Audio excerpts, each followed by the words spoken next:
Assalamualaikum warahmatullahi wabarakatuh.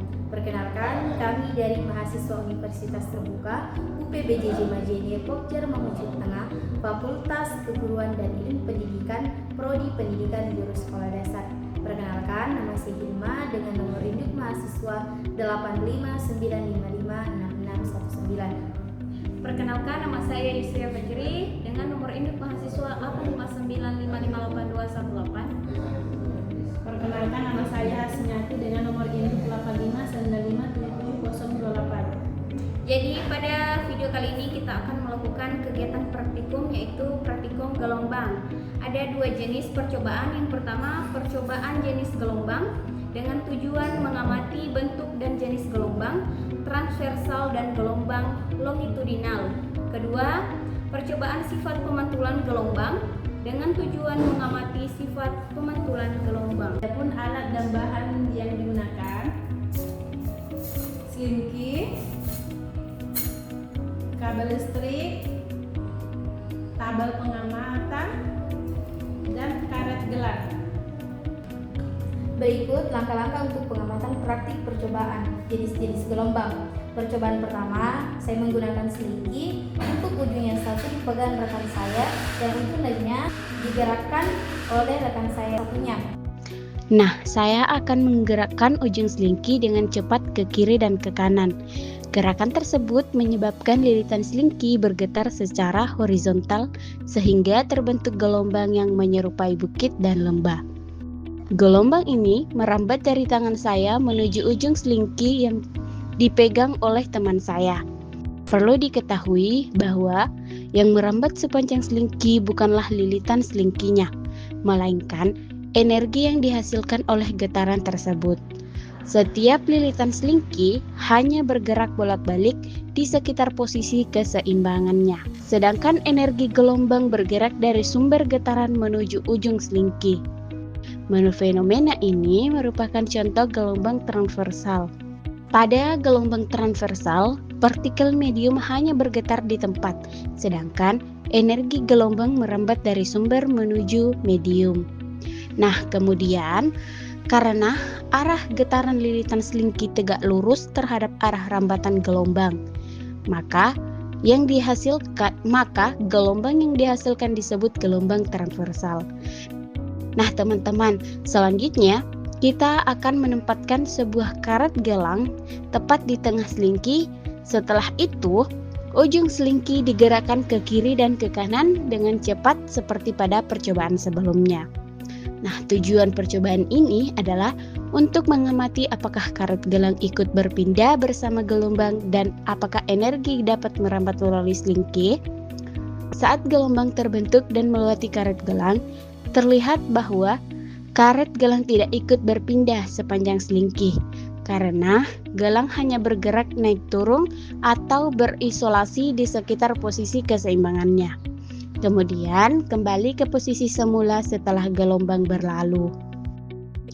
Nah, pengamatan ini membuktikan prinsip dasar gelombang, yaitu gelombang memindahkan energi tanpa memindahkan materi secara keseluruhan.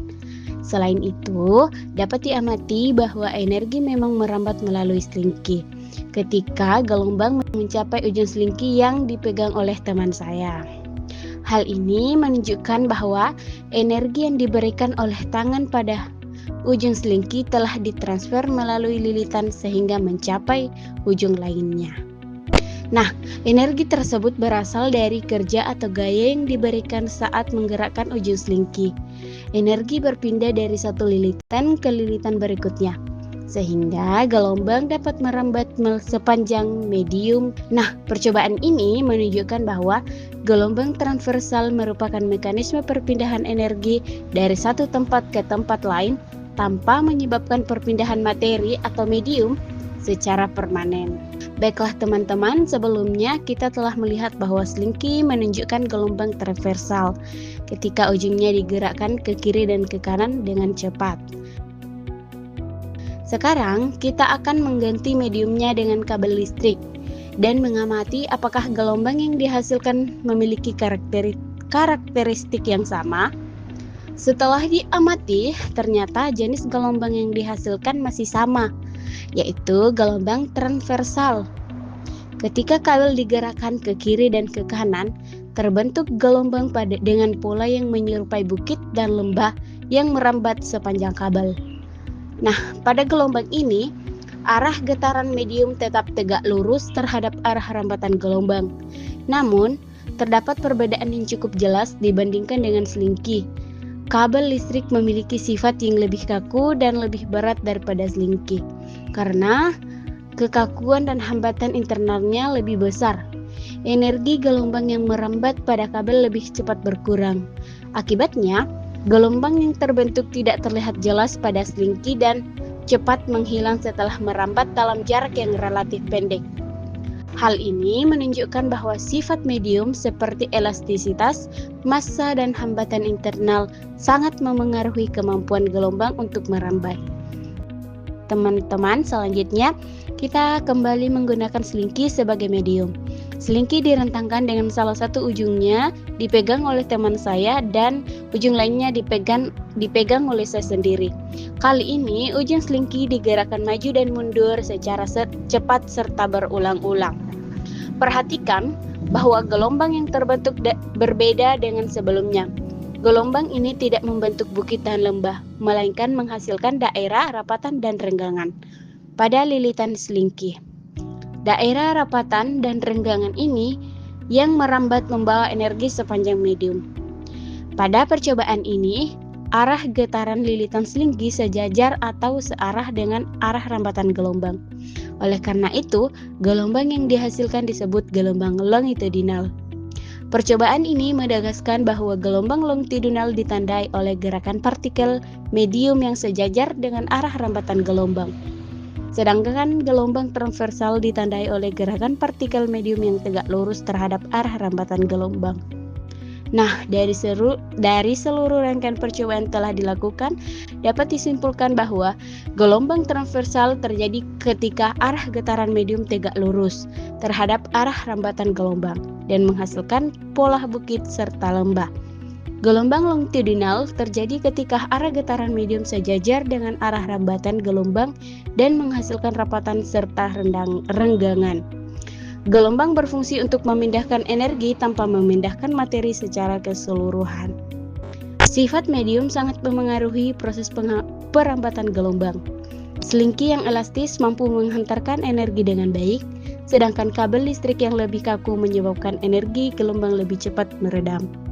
Gelombang merupakan mekanisme perpindahan energi yang sangat penting dalam kehidupan sehari-hari. Melalui percobaan ini, kita dapat memahami perbedaan antara gelombang transversal dan longitudinal, serta mengetahui bahwa karakteristik medium sangat berpengaruh terhadap proses perambatan gelombang.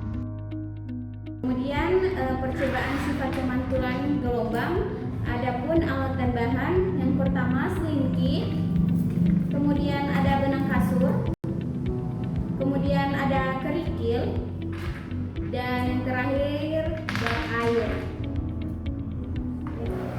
Nah, teman-teman, perhatikan bentuk gelombang yang terbentuk pada permukaan air.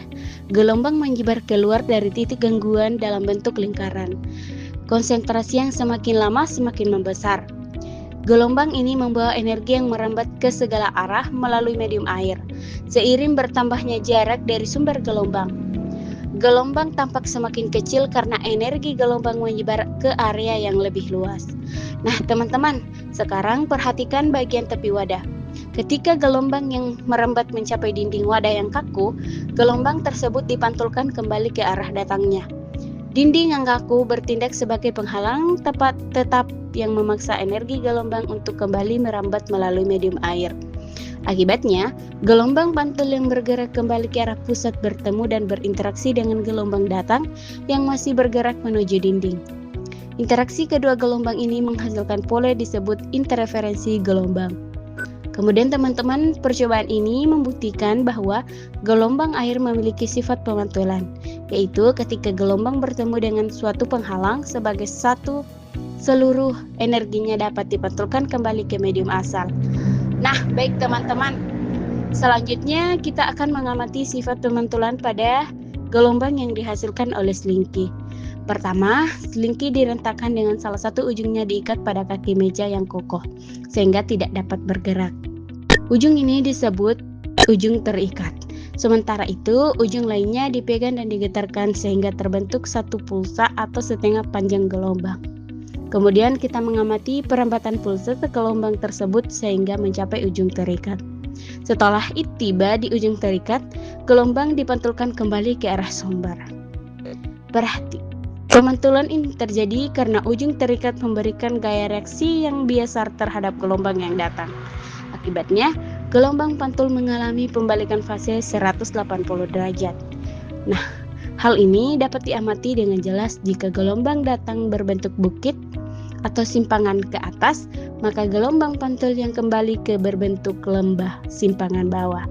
Sebaliknya, jika gelombang datang berupa lembah, maka gelombang pantul akan kembali sebagai bukit.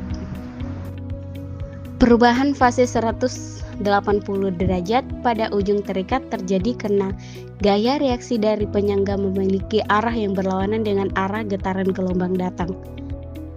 Pada ujung terikat, gelombang akan dipantulkan dengan fase berlawanan 180 derajat terhadap gelombang datang.